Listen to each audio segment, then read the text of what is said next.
Fool me once, shame on you. If you fool me twice, I'm gonna hack you up, put you in the fire. So this here is that dag blasted log what done rusted up all my chains. And I figure I got a score to settle. And I'm gonna turn this guy right here into firewood tonight. This sucker's probably 30 inches tall and 36 inches wide on this end, and it's standing closer to 40 inches on this end. So it's gonna be a little bit of a wrestling match. I'm thinking I'll lop an ear off the side here.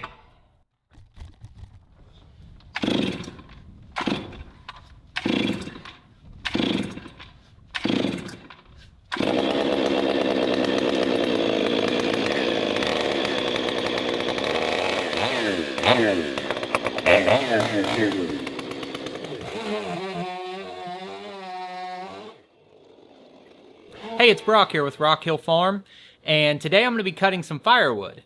But before I get started, I need to finish up the project I started in my last video, which was dealing with a bunch of rusty bars and chains. And I want to share the information I gained from reading the comments on the last video and my personal experience dealing with these.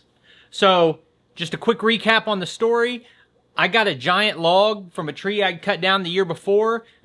I bored a bunch of holes in it, and I decided to store my chainsaws in that inside of my building, and I thought that would be a good storage location. Well, the tree wasn't dry in the inside, and it very quickly put some heavy rust on a whole bunch of bars and chains. So I brought them in here, and I took all the bars and chains off of the saws, and a bunch of people commented, the best way to clean that rust off is just run the saw and bury it into some wood. As the chain wears, it may not cut great at first, but as the chain wears, it's going to strip that rust off. Next time you sharpen it, like, you're good to go again. And I think those people are definitely onto something. Up to a point, and that point is, like this bar right here, the nose roller was froze up hard. I was even trying to tap on these, and I could not force that nose roller to turn. And then like this chain here, if you picked it up, it would hold its shape. And so that's not going to roll around the nose roller if the chain links are froze up hard enough that they're going to hold their shape.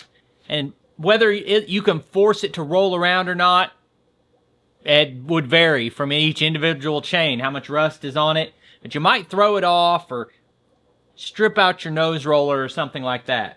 So if it's just some light rust, probably the best idea is to just run it through some wood.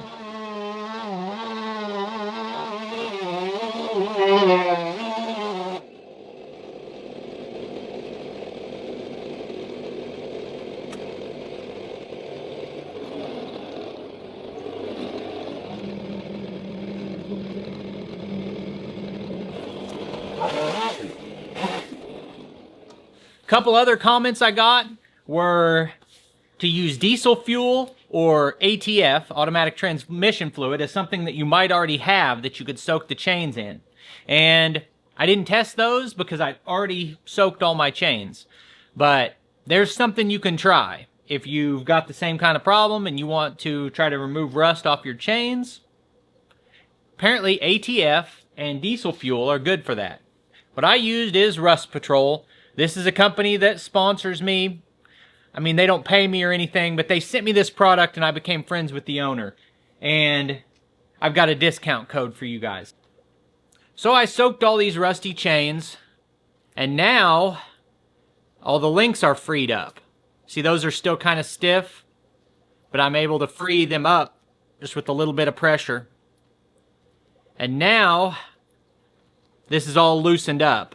Now I can just run it through some wood to knock that rust off, and I can sharpen it. Now, some people also said take a wire wheel to all this, and you could, but I think I'm going to run it through some wood, and then if it's not cutting well, I'll sharpen the chain.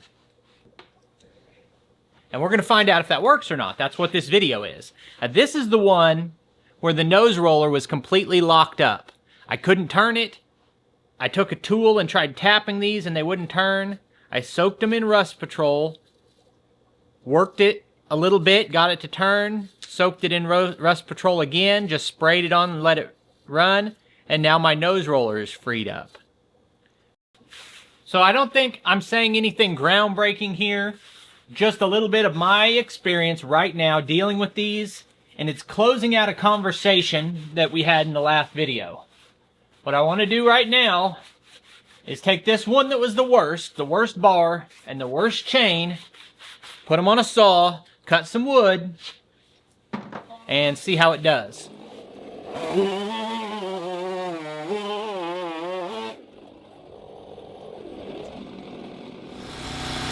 Power split guys reached out and told me I didn't do a very good job showing how well this machine handles big rounds. I'm just an idiot. What do I know about it? I'm gonna try to give it a better shot tonight. This is big stuff.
So I cut this entire log up with that rusty chain that had just been soaked in Rust Patrol, and it did not cut as sharp, or it didn't cut as well as a brand new chain would, but it didn't cut bad either. We weren't making sawdust, we were making wood chips.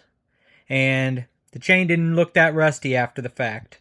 So if your chain links are freed up enough that they'll roll around the nose roller, I don't think you really have to do anything. I had just never left a saw out and let it get rusty like that. So I guess you learn something new every day. Now if you're new here, you might be curious about this log splitter that I'm using. This is a buggy splitter from Power Split International. I think the vertical splitter has some advantages. One of those being it gives you precise control of the size of splitting that you're doing.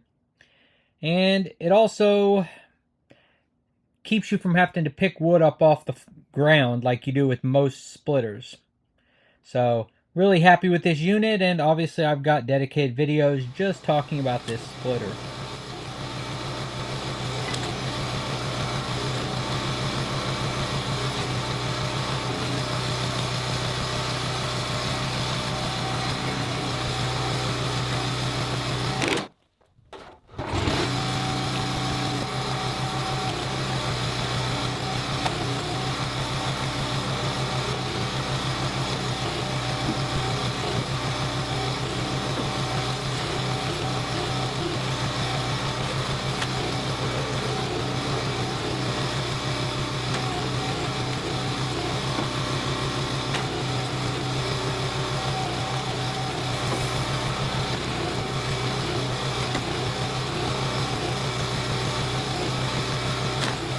Alright, so it's probably 25 degrees out here, and it felt good to get that log out of here. It was just taking up space, not doing any good. Tell you, I can't remember what kind of tree this was, what kind of wood it is. I'll have to look that up. But that stuff explodes when it separates. I've never seen wood split like that. But I did one full basket, so a third of a cord out of that log. And I've got some big chunks left, but this had some rot in it, and it had multiple cuts in it. It's irregular shaped. I decided I'm just chucking that last one in the fire pit, or in the burn pit. So, anyway, glad that my chains and my bars weren't ruined, and everything seemed to work all right. I appreciate you taking time to watch the video. Put links on the screen to a couple more of our videos, and I'll see you next time.